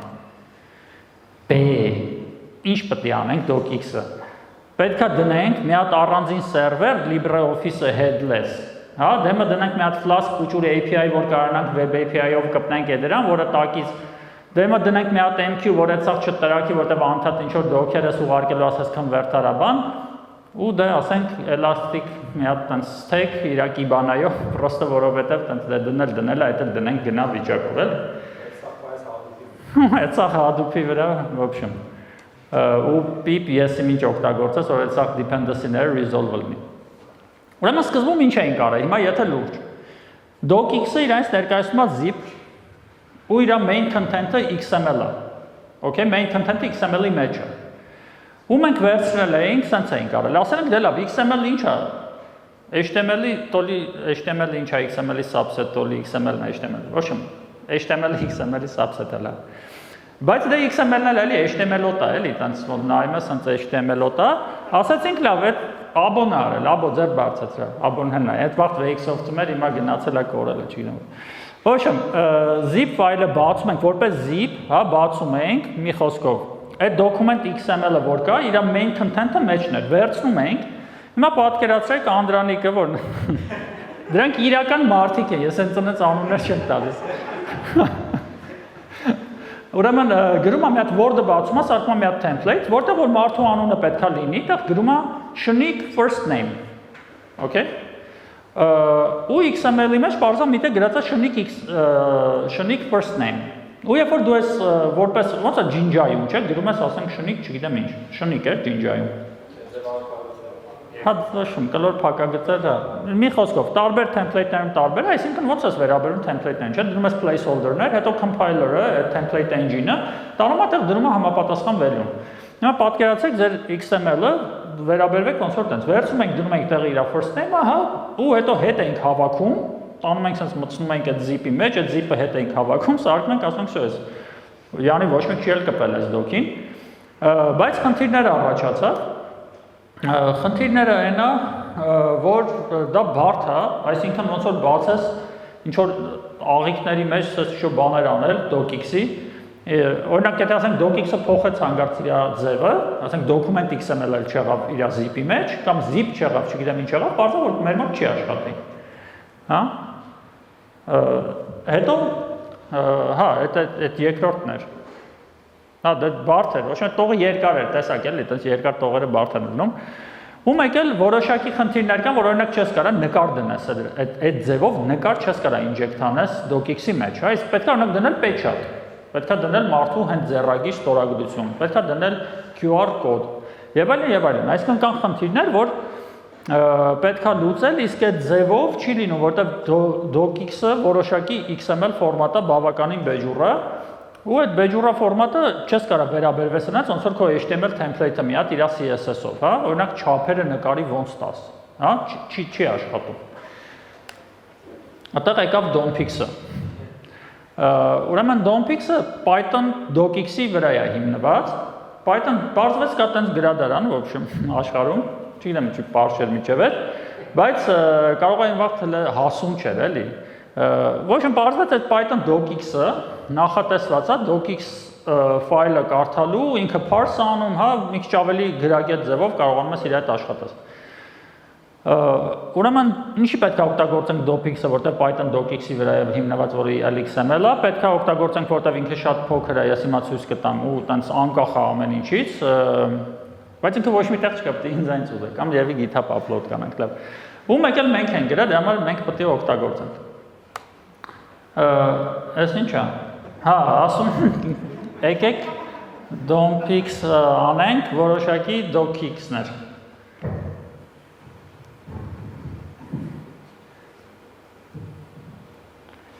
Okay, վերջ։ Հիմա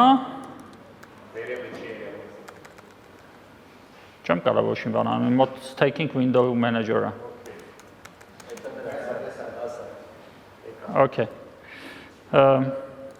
Այստեղ պետք է ինչ-որ folder կա, source։ Չկա։ Չեմ բերել դա source։ Ահա։ Okay, ուրեմն եթե հա մի հատ էլ ուրեմն բացենք ինչ-որ մի հատ ոչ տերմինալ պատուհան ու իր մեջ գտնենք project-ների մեջ PYerevan-ի DOMPX-ի, source-ի demo QR docx-ը։ Այս Անդրանիկն է սարքել, Անդրանիկ, ասա որ դու ես սարքել։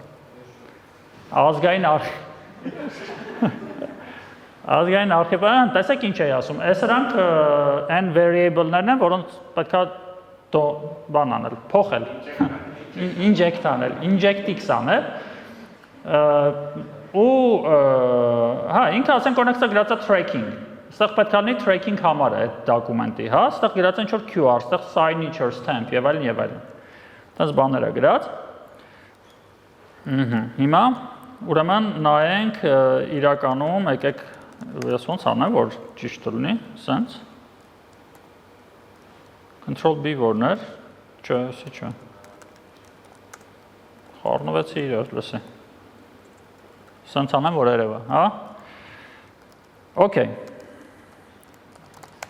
ինչ ունենք ստեղ, ունենք DOMPX.py, հա, ինքը մի հատ Python ֆայլ է, բավականին սիմպաթիչնի, ուրեմն ինքը docx-ից է կախված, այս docx-ը Python pip install Python docx անում ես գալիս, հա, ընդհանուր առմամբ իր ինտերֆեյսը օգտագործման հետևյալն է, հա, մենք ունենք որոշակի փոփոխականներ, որոնք որ պետքա տանել դնել դոկումենտի մեջ, հա, ոնց որ ասացի, first name, չգիտեմ, այնտեղ tracking կար, հա, ինչ-որ sense tracking համար, սովորական դիկտ է մի խոսքով, հեսա կհասնենք այս նկարներին, հա, ու ինչ ենք անում, ասում ենք, այս շատ մեծ է, չէ, իմ կարծիքով, եկեք մի քիչ փոքրացնեմ, որ կոդը մարդավար երևա։ Ահա։ Ընդհանուր առմամբ, ուրեմն կարդում ենք մեր docx-ը, բացում ենք մի հատ out docx, հա, այս ինչ-որ parse Python-ը գրած, հետո կկանչում ենք compile-ը, մի խոսքով, կանչում ենք compile-ը, տալիս ենք թե այն ֆայլը, որը պետք է փոխվի, ու այն data-ն, որը պետք է inject լինի այդ ֆայլի մեջ։ Ուրեմն ընդհանուր առմամբ, մենք մի հատ ունենք ստեղ pattern, որը որ նկարագրում է մեր այդ փոփոխականը, հա, ոնց գտնենք շնիկ, չգիտեմ ինչը։ Հա, պետք է ինչ-որ ձևի էտի compile անենք։ Այս դոկումենտը մեզ տալիս է docx-ը, այս միակ ցիկլն է ստեղ, որը որ ապահովում է, որը որ dump method-ն է կանչում։ Տենց է, ես մեղավոր չեմ, method-ի անուն տենց է, իրան փոխանցում է որոշակի պարամետրեր, ու մեկ էլ այս պարագրաֆսը, հա, այս պարագրաֆսի կայֆեն, այսինքն ամեն պարագրաֆի վրա կանչվում է inject method-ը, Պարագրաֆները ինչեր են։ Ուրեմն, երբ որ կայֆը այն էր, որ Python docx-ը որ սկսեցինք օգտագործել, պարզվեց պարզ դարձավ docx-ի ստրուկտուրան իրականում ոնց է, հա, որ կան պարագրաֆներ, պարագրաֆներում կան run-եր, այդ run-ը միջև չեմ հասկանում չի run կոչվում, բայց իրանք կան։ Իսկ երբ որ XML-ն ես նայում, քեզ տենց միանգամից ակնհայտ չի լինում այդ ամեն ինչը։ Հենց մի հատ տենց հավես գեներատոր է, որը docx-ի մեջ եղած բոլոր պարագրաֆները հետ է տալիս։ Պարզվում է, որ docx-ի մեջ կան պրոստը պարագրաֆներ, document level պարագրաֆներ, կան table պարագրաֆներ, կան ուրեմն header-ի միջի պարագրաֆներ, կան header-ի միջի table պարագրաֆներ, եւ կան footer-ի պարագրաֆներ, եւ footer-ի միջի պարագրաֆներ, եւ footer-ի միջի table-ի պարագրաֆներ։ Table պարագրաֆը շատ ավելի պարզ է, որովհետև տիպը table-ը, բայց նայած հաստատում որ cell-ի մեջ կարող լինի էլի table, չէ՞, այսինքն ինչ որ table եք սարքել, cell-ի մեջ մի հատ էլ եք table սարքել։ Մի խոսքով, այսինքն մենք սենց կոպիտ ասած, այս Python docx-ի միջոցով ֆռում ենք բոլոր պարագրաֆների վրայով, որոնք որ docx-ում հնարավոր է որ լինի։ Այս պարագրաֆները իրենցից, հա, հետո ինչ են կանչում, լավ, եկեք հերթով գնանք։ Այսինքն yield ենք անում, то есть մեր համար մեկ է, մենք այս մեթոդը անընդհատ կանչում ենք այնքան ժամանակ, մինչև բոլոր պարագրաֆները պրծնեն, անկախ նրանից էդի header-ում է, footer-ում է, թե body level-ը, թե ուրիշ level-ը։ Պարագրաֆի կանչում է dump-ը, որը որ dump-ը իր նկարագրությունը։ Token-ը ման ընկած, պարագրաֆը ունի տեքստ։ Մենք կարող պարագրաֆի տեքստը վերցնենք, միջից գտնենք մեր pattern-ով մեր variable-ը, այդ դրա փոխարեն դնենք data-ից եկած value-ն, հա?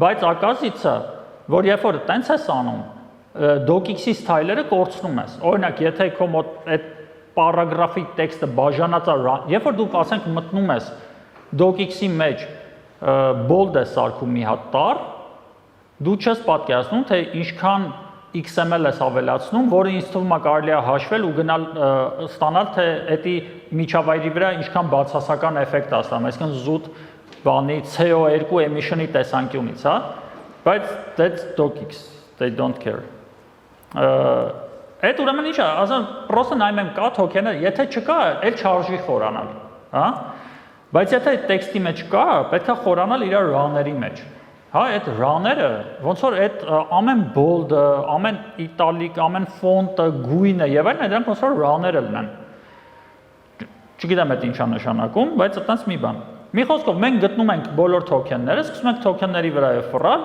ու մեր խնդիրն է replace անենք token-ները մեր փոփոխականներով, մեր value-ներով։ Այս replace-ը արած է sense, default-ով fallback ենք դնում replace-ին, բայց եթե օրինակի համար դուք ստեղ նայեք, որ կա img, հա, այս կտրում ենք հանում ենք, այս ասա, ոնց որ modifier-ը լինի, հա, ոնց ասենք ջինջա-մինջաներ մսած բաներ կա։ Այսինքն մենք ասում ենք սա image որպես process կանես, այս signature-ը, հա, մյուսը ասում ենք սովորական տեքստ, ասկի չունի ոչ մի հատ բան, ինչ որ modifier։ Հետևաբար մեր modifier-ը գտնում ենք ստեղ ու modifier-ով կախված կանչում է dynamic s function-ներից որևիցե մեկը։ Replace-ը, եթե չեմ սխալվում, ուղղակի text replace-ն է։ Տեսեք, մենք արդեն run-ի տեքստն ենք փոխում, այսինքն run-ի տեքստը ասում ենք փոխես կսարքես ես։ Ու անում ենք compile expression։ Այս compile expression-ի կայֆն էլ այն է, որ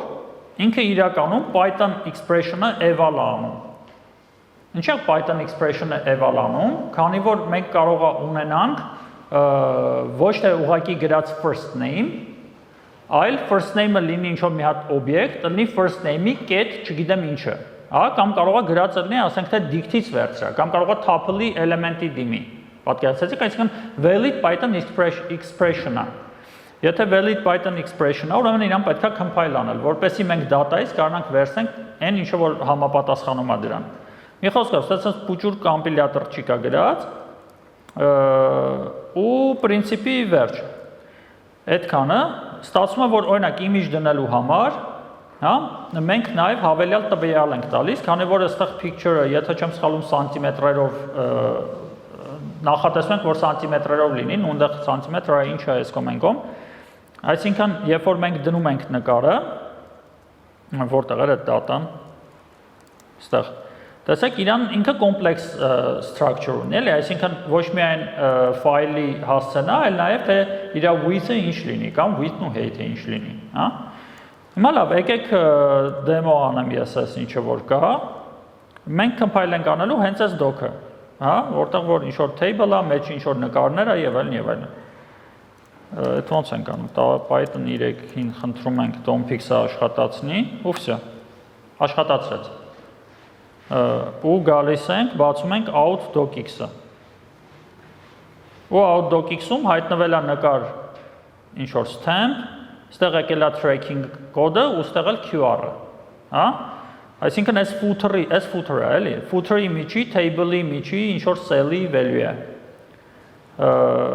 Ու մի խոսքով նաև կարողանում ենք table-ներ inject անենք բանի մեջ, docx-ի մեջ, քանի որ միջև այդ չենք կարողանում, то есть XML-ի մեջ շատ դժվար կլներ էլի այդ structure inject անել։ Ու տենց, այսինքն ստացվում է, որ հնարավոր է docx-ի հետ իրականում աշխատել, ուղղակի պետք է մի քիչ լավ հասկանանք structure-ը, մեկ էլ դե ինքը իրականում XML-ի վրա է docx-ը, իրականում պետք է այդ XML-ը կարողանար նորմալ parse անել, որ կարողանար դա անել, էլի, այսինքն կարող զերով էլ պրինցիպի անես, բայց ինչի համար, եթե կա Python docx-ը, էլի։ Պրինցիպի վերջ այսքանը, շնորհակալություն շատ։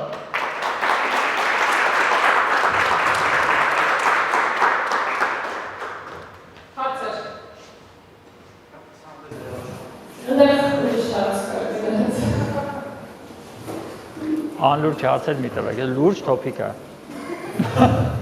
Չեմ վերսի թոփիկ է, առաջանքան մեզալ բարձրպանություն ողորոսած, ու ուզենց հարց, են բարբերը դրատել է, որ XML-ը ոնգարնարին շրողոտը, դիքի ու դրա հետ աշխատել, թե գարանի բատել, թե Python docx-ով աշխատել է։ Ինչ թվում է ինքը մի քիչ ավելի բարդ կլներ, քանի որ Python docx-ը քեզ տալիս է արդեն իտերատորներ, հա, ոնց որ ասենք օրինակ պարագրաֆի վրայի տեքստով գնա վազի, հա, պատկերացրեք, այսինքն եթե շատ սպეციფიկ խնդիր լինի, որովհետև մեկ-մեկ Python docx-ում բաներ կա, որ չի լուծած։ Այսինքն եթե շատ սպეციფიկ խնդիր է, դու կարող ես Python docx-ից հասնես իր XML tag-ին, XML object-ին, XML-ի object-ին, որը LXML-ն է տվել։ Ու իր մեջ ասենք XML ցանկացած օպերացիա ունես, ասենք ավելացնես ինչ որ էլեմենտ, եթե գիտես ինչ ես անում։ Դաժե եթե չեմ սխալվում, ստեղ միտեղ տենց արած, որ XML-ի վրա է հենց օպերացիան արած, որովհետև առանց դրա չէր ելնում, այսինքն հենց Python։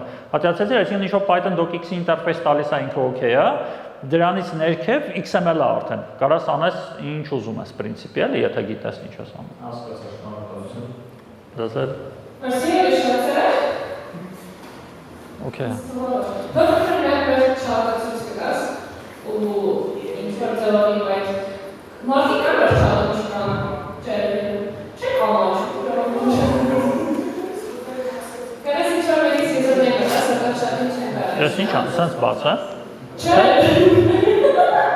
Teraz jakby nie zjedzonego gaz, ale na obrazek i spóźniło, jak nie trzeba to było tego, I zjedzonego jest gdy byłem, kalkulacji. Pro username ինչ է։ ACH 94ER. 94 ER. Telegram like is good day, it's from one market, yes, it's called. Let's not chat, but chat up our model, shall we? Chat.